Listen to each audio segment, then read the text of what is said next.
Boa noite, mais uma sexta-feira aqui na Rádio Vibe Mundial, 18h30, começando o seu Filosofia para Todos, o programa onde a gente não fala grego e também direto do Conhecimentos da Humanidade no YouTube. Então seja muito bem-vindo a mais um Filosofia para Todos, o Poder do Mito. Esse é um livro que tem a ver com o nosso amigo Joseph Campbell, que é um cara que estudou essa história de mito, ele que começou a sacar aquela ideia de jornada do herói. Mas eu quero falar um pouco dos mitos antes do nosso amigo Campbell ter nascido, que são os mitos antigos, os mitos ancestrais, que ele também estudou, lógico, para montar a teoria dele, mas muito mais para a gente entender o porquê que o ser humano é tão mágico, ritualiza as coisas do jeito que ele ritualiza. Na magia, a gente trabalha com rituais o tempo todo. A gente tem algo que, para que a magia seja feita, ela precisa seguir um ritual, que é um começo, um meio e um fim. Toda magia ela precisa de um momento onde ela marca o início. Então todo ritual mágico tem ali um círculo mágico que é traçado, uma palavra de abertura, algo que marque o início de um ritual. O ritual em si, que é o durante, e depois a finalização. O momento em que você marca que aquele momento é o momento onde o ritual acabou. Aquele ritual, ele teve o seu fechamento. Então, para o universo, a gente vai estar sempre mostrando os momentos em que a gente está abrindo, os durantes e os momentos que a gente está fechando os rituais. E a gente faz isso, pessoal, em tudo. Pega o jogo de futebol. A gente não tem ali o apito que inicia o jogo, tem o jogo de futebol e depois tem o apito que finaliza o jogo. Tudo isso é ritualizado, tem um rito que é o jogo e o ritual que é como aquilo é executado. Então o juiz vai lá, apita o início do jogo. Tem o jogo de futebol, ele apita o final. Imagina que uma missa, ela vai começar lá com o padre dando, o bom dia, boa tarde, boa noite, e aí ele vai falando de como é o ritual, ele vai passando a missa inteira. Então ele abre a missa, faz a missa inteira, tem todo o ritual que é a missa, e no final ele faz aquele sermão ali no finalzinho, deseja um bom dia para as pessoas, e aí a missa encerra, o ritual está encerrado. A gente, enquanto humanidade, desenvolveu cultos ao longo do tempo. Eu já falei num dos vídeos como a gente começou com o culto ao sol, aos mortos, depois ao feminino, depois isso foi mudando, até que por volta ali de uns 3.500 a.C., 4.000 a.C., em alguns lugares do planeta em que a sociedade já tinha se estabelecido de forma mais agrícola e que as cidades começaram a aparecer, a gente começa a ter uma classe sacerdotal aparecendo, tanto de homens quanto de mulheres. Esses homens e essas mulheres, eles vão começar a serem muito importantes dentro da sociedade, porque eles vão desenvolver um tipo de conhecimento que é essencial para a sobrevivência. Algo que hoje a gente vai separar, vai chamar de astronomia e astrologia. Para esses sacerdotes, astronomia e astrologia eram a mesma coisa. Não tinham separação. Por quê? Eles começaram a perceber que os ritos antigos, eles eram muito intuitivos. Eram basicamente os ritos xamânicos, em que as pessoas entravam em transe, e que durante esse transe as pessoas conseguiam trazer algumas informações importantes do mundo espiritual, como comportamento de animais para melhorar a caça daquele grupo, como comportamento do clima para saber quando ia nevar, quando era a hora de mudar de lugar. Mas não era sempre que os nossos amigos xamãs eles acertavam. Às vezes eles erravam. E aí aquela comunidade pagava por isso de alguma forma, com fome, com doença. Não era fácil viver antigamente. Não tinha supermercado, não tinha hospital. Mas esses sacerdotes perceberam que eles tinham no céu um marcador muito importante do que acontecia na Terra. Então, quando eles observavam uma estrela em determinado local, uma constelação, um planeta, eles olhavam para cá, para a Terra, e como eles eram muito mais observadores do que a gente é, muito mais conectados nesse sentido com a natureza, eles começaram a sacar que determinados ponteiros no céu marcavam acontecimentos na Terra. O céu, onde estão os astros, o lugar astral. Então eles começaram a criar mapas astrais. Mapas astrais no sentido de mapear o céu e através desse mapeamento eles terem uma ideia do que ia acontecer na Terra. Então, quando eles começavam a perceber o movimento de um astro, eles falavam, opa, quando aquele astro está indo nesse movimento, chegando em tal lugar, é quando vai ter a cheia do rio aqui. É melhor a gente se preparar para essa cheia, porque a gente precisa sair do local da cheia, para não morrer afogado, e a gente precisa depois voltar para plantar. Esse é um exemplo clássico, que fez com que as cidades crescessem. Dominar o céu fez com que auxiliasse a dominar a agricultura. Esse é um dos exemplos. Até na hora de fazer guerra e tudo, muitos povos esperavam o inverno passar para poder guerrear com os outros. E eles sabiam quando era inverno porque eles olhavam para o céu.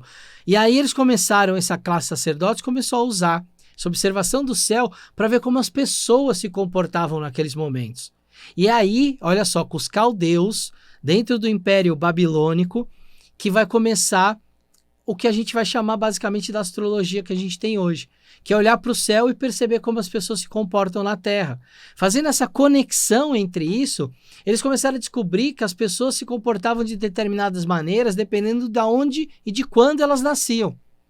E aí eles começaram a fechar os signos astrológicos. A gente está falando de um sistema heximal, então eles dividiram o céu em 360 graus, 12 signos, por isso que não tem esse negócio de ter um 13º signo. Eles escolheram 12 porque isso é o que fazia sentido matematicamente para eles. A astrologia fechada, eles tinham que pegar esse tipo de conhecimento, e não só esse, tá? A escrita, a logística, a agricultura, a astronomia, a astrologia, tudo isso eram conhecimentos que essa classe de sacerdotes dominava. Conhecimentos essenciais para a vida urbana, nas primeiras cidades nascendo, como Ur, uma cidade babilônica super famosa que inclusive Abraão, considerado aí o patriarca do judaísmo, do islamismo e do cristianismo, nasceu em Ur. Então, pegar uma cidade como Ur, que era uma cidade muito grande, que dependia muito desses conhecimentos, você precisava, então, ter uma classe de pessoas para ter esses conhecimentos. Porque imagina esse conhecimento na mão de uma pessoa só. O que ia acontecer se essa pessoa morresse? Ia se perder. Se essa pessoa se mudasse, sei lá, o conhecimento ia se perder. Aquela cidade, aquela região, aquela comunidade, ela ia ficar sem aquele conhecimento. E provavelmente eles não iam mais saber ler o céu, iam perder as datas de festividades de plantio, de colheita, de saber como escrever. Então, nasce uma classe de sacerdotes. Como é que esses sacerdotes eles são treinados? Primeiro, a gente tem documentado que esses treinamentos para você virar um sacerdote, eles duravam de 19 a 20 anos. Para os babilônicos, a gente ainda tem a escrita sendo usada para que várias coisas como astronomia, astrologia, geometria, arquitetura fossem ensinadas para esses sacerdotes. Não sei se vocês sabem, mas a gente tem aqueles tabletes, né, que a gente chama de argila da Babilônia, 1000 anos antes de Pitágoras, onde ali já tem o Teorema de Pitágoras. Os egípcios e os babilônicos já dominavam a arquitetura e a geometria de uma maneira impressionante para construir as coisas que eles construíram. Não vai achando que eles eram atrasados, não, que só a Grécia foi inventar 1000 anos depois o Teorema de Pitágoras. Eles já aplicavam o Teorema de Pitágoras na construção dos zigurates e das pirâmides. Só que para eu passar isso para frente, eu tenho na Babilônia e no Egito a parte escrita, mas eu também tenho a tradição oral. Muitos segredos eram passados por tradição oral, porque dava um status muito grande ser sacerdote. Então eu não podia sair por aí ensinando esse segredo para todo mundo. Eu precisava ensinar esse segredo só para quem fosse próximo. Porque vai que alguém aprende, leva para uma outra cidade, aí o outro povo desenvolve também essa tecnologia de saber quando plantar e colher, e aí aquele povo vai crescer e é o nosso inimigo, vai atacar a gente. Então isso era um segredo, porque isso era uma questão de sobrevivência. Então eu escolhi um grupo, criava uma classe sacerdotal, tinha que passar isso. Para eu passar pela tradição oral, eu precisava passar de uma forma que aquilo não se perdesse. E aí eles começaram a perceber que passar esse tipo de informação em maneira através de poesia, através de música, era muito efetivo. Porque uma música, uma poesia, ela tem um ritmo, ela tem uma métrica, ela pode ter rima. E dentro desse entendimento, quando você muda uma palavra, muda a métrica, muda uma rima, aquilo deixa de fazer sentido. Sabe uma música que está tocando, uma música que você conhece muito, você ouve ela sempre, e de repente alguém coloca no meio da música um instrumento diferente, alguém fala uma coisa diferente, ou entra uma chamada da rádio, alguma coisa que destoa daquilo, aquilo na hora te chama atenção. Outro dia eu tava ouvindo uma música que eu conheço muito, de repente no meio da música entrou um rapper fazendo uma mixagem, e aquilo pra mim foi eu tava ouvindo a música já no automático, de repente, pum, aquilo me fez parar e prestar atenção, porque aquilo fugiu daquela métrica, daquela rima que eu tava acostumado. Então esses sacerdotes começaram a criar rituais artísticos praticamente expressões artísticas de rituais para que você pudesse, através deles, ensinar as lições necessárias. Essas lições, elas vão ganhando uma dimensão maior, porque não adianta só o sacerdote saber quando tem que plantar. Os agricultores têm que confiar nisso. Os agricultores têm que ir para o campo plantar. Então eu preciso criar uma história para contar para os agricultores. Que história é essa? As mitologias. Todas as religiões do planeta, todas as tradições que têm um corpo que tem uma filosofia, alguma coisa que tem um corpo tradicional, que tem as suas tradições, é uma mitologia. Eu sei que muitas vezes eu falo aqui no canal, o cristianismo, a mitologia cristã, e tem gente que fica brava. O cristianismo não é uma mitologia, porque não é mentira, é verdade, a Bíblia... Gente, mitologia é o nome que a gente dá para o corpo de uma tradição. E como o cristianismo é uma tradição, ele tem as suas mitologias. Isso não quer dizer que é mentira. Falar que Abraão nasceu em Ur e a gente ter isso, documentado, faz parte da mitologia cristã, por mais que seja um fato documentado, ok? Então, criar mitologia é pegar uma verdade e, em cima dessa verdade, eu desenvolver uma alegoria para poder explicar para as pessoas. Gente, hoje, no mundo que a gente vive, tem muita gente ainda que não sabe ler e escrever. Imagina na Babilônia antiga, quando eles estavam começando a inventar a escrita, a maioria da população não tinha noção do que eram aqueles desenhinhos lá de escrita cuneiforme. Então você tinha que ensinar essa população através de histórias. E essas histórias começam a gerar os mitos de deuses, de heróis. Não só, mas o Deus então não existia antes? Existia. Mas ele não tinha uma personalidade, ele às vezes não tinha uma casa, não tinha uma esposa, não tinha histórias que falavam sobre ele.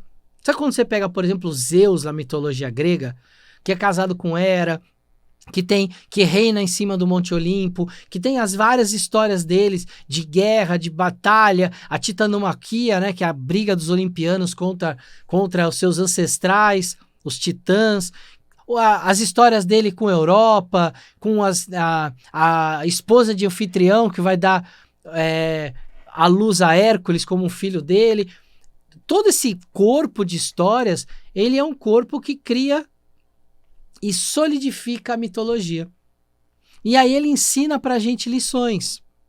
Então, por exemplo, quando a gente vê os 12 trabalhos de Hércules, a gente tem trabalhos diferentes ali. E aí a gente tem um trabalho que ele tem que lidar com o leão da Nemeia, outro que é o javali de Erimanto, outro que é a corça da Serínia, a hidra de Lerna. Nesse caso, por exemplo, da hidra de Lerna, vamos pegar essa alegoria para a gente entender. A hidra era uma espécie de um dragão de várias cabeças. O nosso amigo Hércules, ele foi lá enfrentar ela. Só que quando ele cortava uma cabeça, duas nasciam no lugar daquela cabeça. E aí ele começou a perceber que quanto mais ele lutava contra aquilo, mais aquilo ganhava corpo e ficava maior e mais difícil. Então, ele percebeu em uma versão da história que ele tinha que cortar a cabeça e queimar. E na outra ele tinha que achar qual era a cabeça certa, a central, porque essa era a cabeça que, se fosse cortada, resolveria tudo. Mas Na história mais difundida, ele tem que pegar uma tocha, que ele tem lá o amigo dele, o Iolau, que vai ajudar ele a queimar essas cabeças. O que a gente tem em forma de alegoria? Essa hidra é um dragão sem asas. Dentro das alegorias de dragão, o dragão ele representa os 4 elementos. 4 patas no chão, a terra. As escamas, né, do dragão, aquele corpo escamoso que ele tem, a água, assim como um peixe.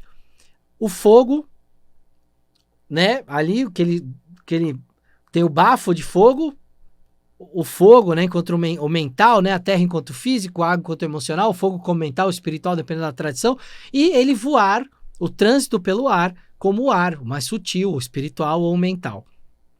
Então o dragão representa os 4 elementos. Se ele tem asas, significa que ele pode se sutilizar, se espiritualizar. Um dragão sem asas, como é uma hidra, é um processo preso às coisas da terra. É como se a nossa mente, as nossas emoções estivessem presas à terra, mas não num preso bom, de uma boa expressão emocional e mental na terra. Um preso ruim, de algo que a gente está apegado. E mais, esse monte de cabeça que representa esse mental descontrolado, que não para de pensar, que daí que vem as expressões minhoca na cabeça, porque a gente está ali parando. Então o que o Hércules está simbolizando nessa hora? O Hércules é o nosso ser central, quem nós somos, ele é o herói. Nós somos heróis da nossa jornada. O Hércules tem o nosso aspecto que está tentando lutar contra emoções e ideias que são coisas que de alguma forma não nos deixam nos mover, a gente fica preso. E quanto mais a gente tenta bater numa ideia, parece que ela cresce e dá origem a outras. E aquilo de alguma forma tira a nossa coragem, aquilo de alguma forma elimina a nossa clareza no pensar e a gente fica escravo daquilo. Queimar, lembra que as cabeças da hidra são processos mentais, né? Queimar aquilo com o fogo da compreensão é cortar aquele negócio, aquele sabotador mental ou emocional, corta, e a hora que eu aplico o fogo, eu estou aplicando um aspecto de compreensão. Eu estou compreendendo o que é aquilo, o porquê que é aquilo daquele jeito. Então, quando o Hércules vence a hidra de Lerna, ele alegoricamente está ensinando pra gente que ficar com minhoca na cabeça, ficar com um monte de coisa que não serve para nada, que só nos distrai, só tira a nossa energia heróica para realizar, não nos serve de nada. Se a gente parar, refletir, compreender o porquê dessas coisas e através da compreensão resolver, a gente vai se livrar das hidras de Lerna da nossa vida. E dá pra gente fazer isso com todos os trabalhos do Hércules, por exemplo. Dá pra gente ir além no trabalho, por exemplo, de Teseu, de Perseu. Teseu não vai enfrentar o Minotauro? O Minotauro, ele nesse conto de Teseu, ele representa um aspecto animalizado do ser humano. Enquanto o herói, ele busca se divinizar à imagem e semelhança do seu criador, da consciência que o criou, da imagem de Deus ou de Zeus, no caso da Grécia, o Minotauro, ele é uma animalização disso. Ele é um ser humano que ele tem o corpo humano, mas ele tem uma parte dele que se animalizou, que não consegue mais pensar direito, pensa como um touro, ou seja, pensa baseado no apego à matéria, aos prazeres da terra.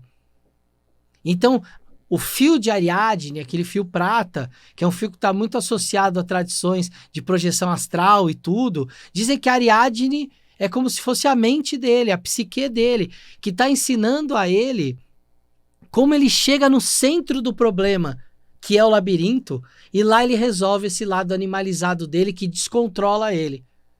Não é os nossos instintos que trabalham ao nosso favor, que podem nos ajudar nas coisas que são importantes para nós. Esse Minotauro, nesse conto, ele simboliza exatamente algo que é fora de controle. Vamos lembrar da história do Minotauro, como ele nasce? O rei Minos tinha lá uma esposa que era apaixonada por um cavalo ou por um boi que teria sido dado por Poseidon. Poseidon, deus dos mares, presenteia o rei Minos, que era o rei de Creta, com um grande boi. E esse boi, que era lindo, maravilhoso, desperta uma paixão na esposa do rei. Ela então pede para que Dédalus e Ícaro, no caso Dédalus, ele cria uma máquina para que ela possa se deitar com o touro. E desse romance nasce o Minotauro. E aí, como punição, o rei Minos pega Dédalus E Ícaro manda eles construir o labirinto, prende eles lá dentro e depois coloca o filho da rainha infiel lá, que é o Minotauro, dentro do labirinto. Então olha quantas histórias a gente tem dando uma alegoria. Isso é um mito, isso era contado. O povo então aprendia essas histórias e aprendia uma lição através dessas histórias. Não é à toa que Jesus fazia os seus sermões através de parábolas, porque a população comum não conseguia entender coisas mais complexas, mais difíceis. E o mito, a mitologia, as histórias mitológicas sempre foram desenvolvidas em cima disso. A Bíblia é um grande livro de alegorias e de mitologia. E tem muita gente que lê a Bíblia de forma literal, quando deveria entender que ela, por ser um livro religioso, ela está, através das mitologias que ela apresenta, através das alegorias, das metáforas, das parábolas, ela está trazendo lições importantes, que tem muito a ver principalmente com a época em que aquelas pessoas viviam lá. Aí a gente está falando do Novo Testamento do segundo século, segundo século depois de Cristo em diante, do Velho Testamento do ano 600, 700 anos de Cristo. Então a gente está falando ali de um período de 800, 900 anos em que esses livros foram sendo escritos, foram sendo compilados, e que eles são livros alegóricos, metafóricos, que falam de costumes de um povo. Então é importante a gente entender que quando a gente lê um mito, não é só uma história que nos diverte. Ela foi fundamental e imprescindível para ensinar a humanidade ritos de colheita, ritos de passagem que trouxeram a gente até aqui, e a gente só está vivo até hoje por causa desses ritos, por causa da magia, por causa da astrologia, por causa de tudo isso que esses antepassados desenvolveram. E a mitologia, ela também, ela não só sendo vista como algo que nos diverte, mas algo que nos ensina. Algo que tem uma lição muito importante ali por trás.